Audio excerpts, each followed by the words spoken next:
നാളെ നമ്മുടെ ഇവിടുത്തെ അമ്പലത്തിലെ ഉത്സവമാണ് കേട്ടോ. അപ്പോൾ അതിൻ്റെ ഭാഗമായിട്ട് കുറച്ച് മാങ്ങ അച്ചാറിടാൻ വേണ്ടി എടുത്ത് വെച്ചിരുന്നതും ഇന്നലെ ഒന്ന് അരിഞ്ഞു വെച്ചിരുന്നതാണ്. പക്ഷേ ഈ ഒരു നല്ലെണ്ണ ഇല്ലാത്തതുകൊണ്ട് ഞാനാണെങ്കിൽ അച്ചാറിട്ടില്ല. ഞാനിവിടെ മാങ്ങയൊക്കെ അച്ചാറിടുന്നത് ഈ നല്ലെണ്ണയിലാണ് കേട്ടോ. അങ്ങനെ ഇട്ടാൽ കുറച്ച് നാൾ ഇരിക്കുകയും ചെയ്യും, നല്ലൊരു ടേസ്റ്റുമാണ്.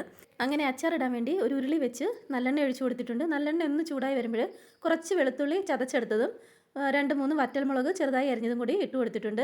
ഇനി അതൊന്ന് മൂത്ത് കഴിഞ്ഞാൽ അതിലേക്ക് കുറച്ച് ഉലുവപ്പൊടിയും മഞ്ഞൾപ്പൊടിയും ചേർത്ത് കൊടുത്തിട്ടുണ്ട്.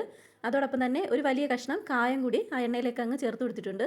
ഇനി അതോടൊപ്പം തന്നെ ആവശ്യത്തിന് മുളക് പൊടിയും കൂടി ചേർത്ത് കൊടുക്കുന്നുണ്ട്. ഞാൻ ഈ ആവശ്യത്തിന് മുളക് പൊടി എന്ന് പറഞ്ഞാൽ മുളക് പൊടി പലർക്കും പല രീതിയിലാണല്ലോ എന്ന് വെച്ചാൽ ചിലവർക്ക് എരി കൂടുതൽ, ചിലവർക്ക് എരി കുറച്ച് മതി. ഞാനിപ്പം അത്യാവശ്യം എരിവോട് കൂടിയാണ് ഇടുന്നത്.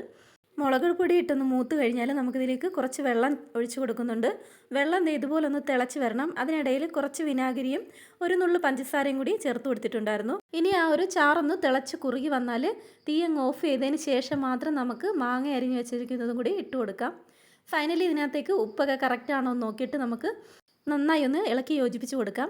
അപ്പോഴേക്കും നമ്മുടെ കടുമാങ്ങ അച്ചാർ റെഡി ആയിട്ടുണ്ട്. അപ്പോൾ ഓക്കെ, നാളെ ഇനി ഉത്സവത്തിൻ്റെ വിശേഷങ്ങളുമായിട്ട് കാണാം.